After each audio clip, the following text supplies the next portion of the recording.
The supervisor, a thick-chested man with muscles hardened from years of lifting blocks, squinted at her.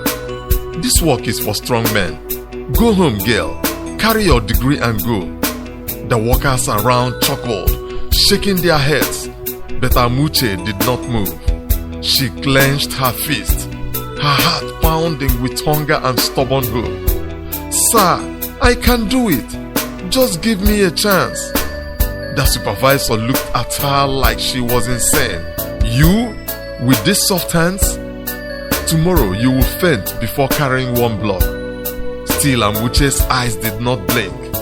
She stood her ground as if her very survival depended on that moment. The sun was setting. The men were packing up. And just when it seemed he would dismiss her again, the supervisor sighed, shaking his head. Fine, come tomorrow. Let's see how long you will last. The men burst into laughter. But Amuche, she walked away slowly, her mind racing, her heart whispering, tomorrow will tell.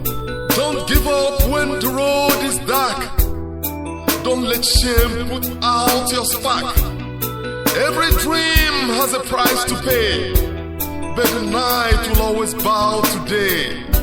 They said I wouldn't make it. They laughed when I was down, carrying blocks with empty hands, but still I held my ground, held my ground. The nights were long and hungry, the mornings cold and rough, but I still will break the hardest soil when the storm has raged enough. I will rise from the dust, yes I will rise, turn my pain into trust. I will rise. Every tear, every fall wasn't breaking me at all. I will rise from the dust, and nothing will stop me. Turn my pain into trust. I'll keep pushing. Every tear, every fall wasn't breaking me at all. I will rise from the dust. I will rise. Turn my pain into trust. I lost. Every tear, every fall wasn't breaking me at all. Here I stand. I will rise from the dust. My scars, my medal. Turn my pain into trust. My wounds, my song. Every tear, every fall wasn't breaking me at all. What would you do if your first-class degree became nothing but a piece of paper that couldn't buy you food? Amuche was the kind of girl people pointed at and said she will make it in life. In school, her brilliance was unmatched, an architect in the making.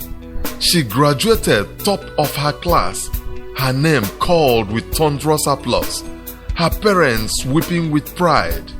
She had dreams, big dreams, to design skyscrapers, to transform her community, to prove that a girl from a poor background could rise and shine. But after graduation, reality hit her like a brick wall. Job hunting turned into a ritual. CVs sent, interviews attended, promises made, rejections piling up. The same people who once celebrated her success began to whisper, first class, but no job? What is the use of book when it cannot put food on the table? Days turned into months, months into years, and hunger, real hunger knocked on her door. Her once glowing eyes dimmed, her once straight back bent under the weight of disappointment. And then came the breaking point. One hot afternoon, with her stomach empty and her pride crushed, Amuche found herself at a construction site. Dust in the air, men carrying blocks, sweat dripping. She walked up to the foreman, voice trembling. Please, give me work. I don't mind the pay. I just need something. The men around laughed. Some shook their heads. First-class architect? And you want to carry blocks? But Amuche didn't flinch. She stood there, tears in her eyes, hunger in her belly, but fire still in her soul. The journey of grace and resilience had just begun. When life keeps closing doors, will you stop knocking or will you break through? Amuche's rejection list was longer than her CV. She had applied everywhere, not just for architecture jobs, but for anything. Nanny, denied. Maid, denied. Cook, denied. Even a gatekeeper job, they looked at her and laughed, overqualified. It felt like the whole world had conspired to shut her out. So when she returned to the construction site, it wasn't desperation alone that carried her feet, it was defiance. The supervisor, a thick-chested man with muscles hardened from years of lifting blocks, squinted at her. This work is for strong men. Go home, girl. Carry your degree and go. The workers around chuckled, shaking their heads, but Amuche did not move. She clenched her fist, her heart pounding with hunger and stubborn hope. Sir, I can do it. Just give me a chance. The supervisor looked at her like she was insane. You? With these soft hands? Tomorrow you will faint before carrying one block. Still, Amuche's eyes did not blink. She stood her ground as if her very survival depended on that moment. The sun was setting. The men were packing up. And just when it seemed he would dismiss her again, the supervisor sighed, shaking his head. Fine, come tomorrow. Let's see how long you will last. The men burst into laughter. But Amuche, she walked away slowly, her mind racing, her heart whispering, tomorrow will tell. How do you carry the weight of destiny when life hands you bricks instead of blueprints? The next morning, Amuche showed up at the construction site. No makeup, no fancy clothes, just a faded t-shirt, worn trousers and determination heavier than the blocks stacked before her. The workers smirked as she bent low, sliding her fragile arms under the first block. Her body trembled, her legs shook, sweat poured down like rain. See how the madam won't faint already, one worker shouted. Laughter roared across the site. Some pointed, others pitied her. Why disgrace yourself like this, fine girl? Go home. But Amuche refused to stop. One block, then another. Her shoulders screamed, her palms burned, but her spirit whispered, keep going, girl. When the day ended, her body was broken, but her pride still intact. She had earned her day. Yet at home, the shame cut deep. She avoided her neighbors, afraid of their eyes, their questions, their whispers. First-class architects carrying blocks? The irony was cruel. The girl who once drew plans for skyscrapers was now lifting the very materials to build them. But that night, something caught her eye. A torn newspaper ad flapping against the kiosks in the evening breeze. Her heart skipped. Company seeks qualified architects. Her trembling hands held the paper tightly. Could this be the doorway she had been waiting for? Amuche sits on her bed, staring at the ad, her tired eyes flickering with new hope. What happens when your past excellence meets your present shame? The job ad haunted Amuche all night. Her mind was turned. If she applied and failed, she could lose the one job that barely fed her. If she stayed, she might remain a block carrier forever. Still, she summoned the courage. And on interview day, she walked into the company's office, nervous but hopeful. Then came the shock. Two familiar faces, her old classmates, girls who barely scrapped through exams, who once begged her for help in design class, now in fine suits, shoes shining, confidence oozing. Her heart sank. They laughed, shook hands with the panel, answered questions with polished ease. And by the end of the day, They were chosen. Her former classmates, now her supervisors. The cruel twist? They acted like they didn't know her. At work, they backed others, flaunted their positions, and wore their pride like a crown. But Amuche, she kept her head low, swallowing her pain, doing her job. One evening, after hours of labor, she gathered courage. She walked up to them, smiled weakly, and said, "Good evening, my people, long time." They turned, their eyes scanned her from head to toe, her dusty clothes, calloused hands, tired face, and then, with snares sharp enough to cut glass, one muttered, "We don't know you." They walked away, leaving her standing alone like a beggar who had spoken out of turn. Amuche's chest tightened, tears burning her eyes. But deep inside, something stronger than shame began to rise. Some people rise on pride, others rise on patience. Which one lasts? The two new supervisors wasted no time showing up. They arrived at the site in shiny cars, with drivers opening the doors for them. They bragged loudly about their luxury apartments and the contracts they were handling, making sure everyone heard. The workers whispered behind closed doors, "See those ones? Who would believe Amuche was once ahead of them in school? Life can humble anybody." Amuche heard the gossip. She felt the sting, but she kept her head down, her mouth shut, and her hands busy, carrying blocks, mixing cement, sweeping dust, humbled but not broken. Then one afternoon, while the foundation pillars were being set, Amuche's trained eyes caught something the others missed. The mixture was wrong. Too much sand, too little cement. She felt her heart race. Quietly, she leaned toward the foreman and whispered, "Sir, this pillar won't hold. It could collapse." But instead of listening, the foreman's face hardened. "You? A laborer? Keep your mouth shut and carry your block."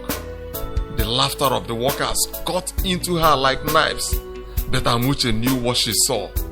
And she also knew the truth would soon speak louder than mockery. She walked away slowly, dust on her feet. Her warning ignored, but her eyes never leaving the weak pillar. Sometimes, the voice you laugh at today becomes the voice that saves you tomorrow. Amuche didn't sleep that night. Her mind kept running to the weak mixture in the pillar. The next morning, she tried again, gently telling the foreman, "Sir, please, check the pillar. It won't hold." But he waved her off, irritated. "You again? Carry your block and leave construction talk for professionals." Hours later, as the workers continued, a loud sound shattered the air. Boom! The pillar gave way, collapsing into rubble. Dust rose, shouts filled the site. Men ran, tools dropped.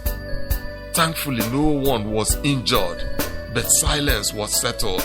Heavier than debris, whispers began to spread like wildfire. "Didn't that girl warn us yesterday? How did she know?" The supervisors avoided her eyes. The foreman clenched his jaw, embarrassed. But Amuche didn't gloat. She simply picked up her broom, sweeping quietly, her heart aching. She hadn't wanted to be right this way. Later, as the iron benders laid rods for another section, her sharp eyes caught something again, an error in the alignment. Her chest tightened. She couldn't keep silent. She stepped forward, voice trembling but firm. "Please stop, stop. The rods are wrong. The foundation will fail too." The workers froze, eyes turned to the foreman. He stared at her, anger and confusion battling in his face. Would he shut her up again or finally listen? Ignoring truth doesn't silence it. It only makes the fall louder. For the first time, the foreman began to doubt himself. Amuche's words echoed in his ears. And though pride weighed on his chest, he quietly tried to mention the issue to the two new supervisors. But they cut him short. "Are you the engineer here? Shut up and do your work." By the end of the week, his salary was slashed, his job almost gone. He walked away fuming, humiliated, but helpless. Then it happened. 2 days later, As workers were pouring concrete on the deck floor, a thunderous sound tore through the air. Crack! Boom! The entire deck gave way, collapsing in on itself. Dust choked the air, buckets, shovels, rods, all scattered. Panic erupted on the site. This time it was not a whisper, it was chaos. The supervisors were pale, the company's name trembled. Word spread fast. The billionaire owner of the company, an untouchable man feared and respected, heard of the collapse. And unlike others, he did not take it lightly.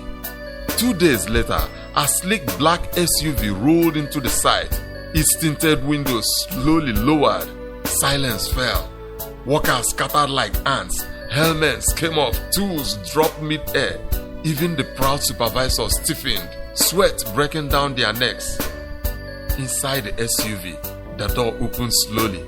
A polished shoe stepped out. The site held its breath. The owner arrived. When a man's millions begins to crumble, patience becomes a stranger. The billionaire stepped out, tall, commanding, his sunglasses hiding eyes that made even supervisors bow. He didn't waste time with greetings. He walked the site like a hawk, scanning prey.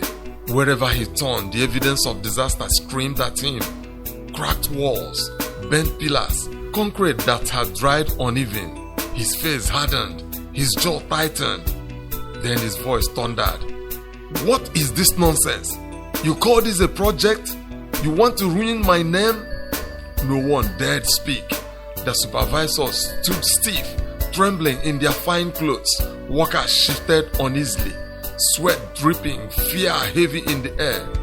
The billionaire's fury boiled over. "If this is the best you can do, then consider yourselves gone. Mass sack everybody out." Gaps spread across the site. Men who fed their families from this job felt the ground slip beneath them. As the owner turned to leave, the SUV door already opened. The foreman's heart pounded. His pride fought his fear, but desperation won. He ran forward, falling almost to his knees. "Sir, please, wait, sir, please." The billionaire turned sharply, eyes burning. The foreman swallowed hard and whispered, I know someone, sir. I know someone who can fix this mess." The billionaire narrowed his eyes, pausing at the SUV door. "Who?" he asked. Sometimes, destiny hides in the most unlikely places until the right eyes look. The billionaire's voice cut through the site like a whip. "Bring the person tomorrow." Everyone looked confused. Who could fix this disaster? That evening, the foreman found Amuche sweeping quietly at the corner, her clothes soaked with dust. He leaned close, his voice trembling. "Girl, can you really do this?" Amuche blinked, confused. She gave a soft laugh, thinking it was another cruel joke. "Me? Fix what? Please leave me." But the foreman didn't smile. His face was deadly serious. "I am not joking. The owner himself wants to see you tomorrow." Amuche's heart skipped. Her broom fell from her hand. Could this be real? The next morning, as workers gathered nervously, the site manager's voice boomed. "Amuche! The owner wants to see you now." One moment of truth can rewrite years of pain. The billionaire's office was a different world. Polished floors, golden frames, leather chairs. Amuche stood at the center, dust still clinging to her skirt, her heart pounding like a drum. The man leaned forward, studying her closely. "What's your name?" "Amuche, sir." "Background?" Her voice shook. "Graduate, architecture." He narrowed his eyes. "Then why are you carrying blocks on my site?" The room went silent. Supervisors, engineers, and the foreman watched. Amuche lowered her head, then lifted it again, her voice steady. "Because no one gave me a chance, but I am a first-class graduate of architecture." The words hung in the air like thunder. Gaps echoed, eyes widened. The billionaire leaned back, skeptical. "First class? Who can confirm your claim?" Amuche's lips trembled, but she stood tall. "My supervisors can." Every head turned. Silence fell so heavy you could hear her beating. The two supervisors shifted uncomfortably, sweat breaking on their brows. The room waited. When truth enters the room, lies lose their voice. The billionaire's sharp gaze swung to the two supervisors. Well, can you confirm her claim?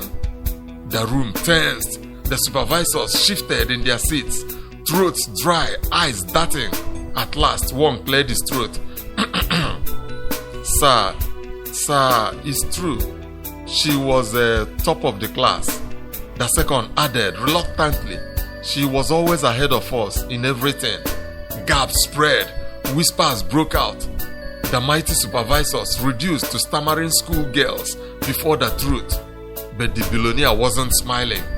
If she was this good, why has she been carrying blocks on my site, while you two strutted around as engineers?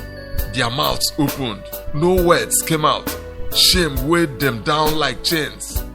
The billionaire leaned back in his chair, his eyes piercing into Amuche. Then tell me, why are you here carrying blocks? The same ground that humiliated you can become the stage of your rising. The billionaire rose to his feet. Enough, he thundered. If you are truly what you say, prove it. Word spread fast. By afternoon, every worker had gathered, curious, whispering. Amuche stood at the center, dusty clothes, shaky hands, but fire in her eyes. She took the drawings, studied them, and her voice rang out, clear and confident. This design is wrong. The rust should be here. The mixture ratio shouldn't be this. And this foundation, rebuild it, or it will fail again. Her words cut like a blade. She moved from one corner to another, pointing out errors nobody else had noticed. The foreman's jaw dropped. Workers glanced at each other in awe. The same girl who had once carried blocks like a beggar, now commanding the site like a queen. When she finished, silence reigned. All eyes turned to the billionaire. He folded his arms, nodded slowly, a faint smile tugging at his lips. From today, you are the architect of this site. Gaps exploded. Amuche's knees almost gave way. Could this truly be happening? The site was unusually quiet when the billionaire called for everyone to gather. His voice carried the weight of final judgment. He walked slowly toward Amuche, eyes narrowing with a mixture of disbelief and admiration. Then he did something nobody expected. He handed her a car key. You've been walking under the sun carrying blocks, he said, his deep voice echoing across the site. But a mind like yours belongs behind the steering wheel of progress. He turned to his personal assistant. Give her the keys to one of my furnished apartments. From today, she is no longer a laborer. She is the architect of this site. For a moment, silence.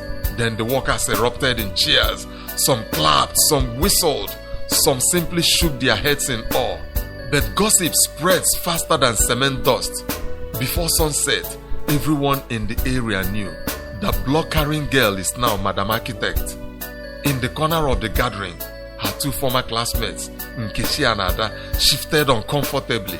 Nkechi muttered through clenched teeth, "Look at her, acting like she's queen of the world." Ada's eyes darkened. "Don't fool yourself.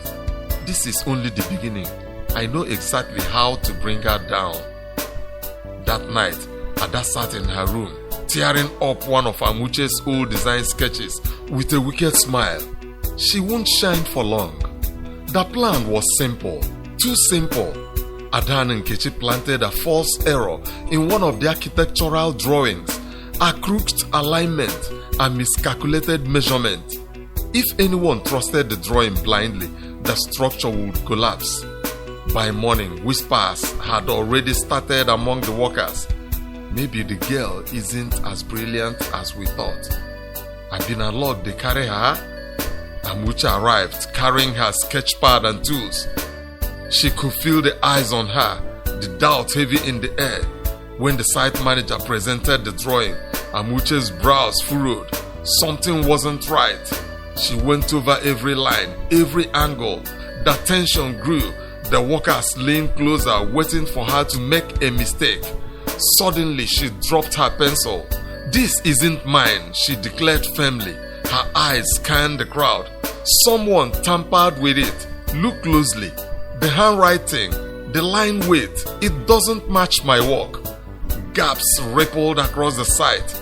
Even the foreman stared, wide-eyed. The billionaire, who had been quietly observing, stepped forward. His tone was icy. Who dares play games with my project? Adan and Kechi shifted uncomfortably. Sweat formed on their brows. But before they could speak, the billionaire's gaze locked on them. Listen carefully, you two, he said, voice like thunder. Try this nonsense again and you won't just lose your job. You will lose your reputation in this entire industry. The guilty pair exchanged nervous glances. Their plan had failed, but their hatred had only grown sharper. Weeks passed and Amuche grew into her role with grace and authority. She no longer walked the site carrying blocks. Now she carried blueprints that shaped skyscrapers.